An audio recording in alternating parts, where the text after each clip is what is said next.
Кечээден бери өтө чоң кайрылуулар бизге түштү бул Ысык Көл облусунан.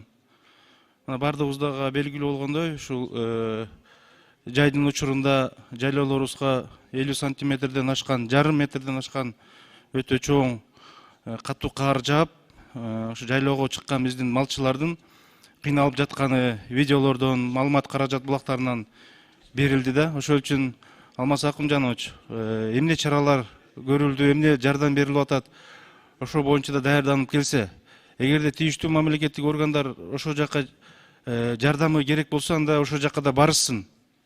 Бүгүн бул жерге келгенде суроолор бергенде биз биякта отурабыз, жак каралбай калды деген шылтоо айтылбасын да. Өтө оор болуптур. Арге бир 10 миңге жакын кой чыгыптыр, жылкылар чыккан экен, уйлар чыккан экен. Ошонун баардыгы элдин малы. Ошо биздин малчыларыбыз элдин малын чогултуп алып, жайлоого алып чыккан экен. Анан жолдор жабылып, азыркы убакта ошол кара мал болобу, кой болобу, чөбү жок, оту жок, суу жок, жеми жок, кырылып баштады дейт. Эми 21-кылым азыркы күндө вертолетторубуз деле бар, Кудайга шүгүр. Ошонун негизинде эртерээк аларга жардам жеткирбесек, малдын бүгүнкү күнгө чейин акыбалы оор, бирок дагы бүгүн кечиксек, көптөгөн биз малды жогото алабыз. Элдин малы. Элде бүгүн өзү кыйналып турган учуру.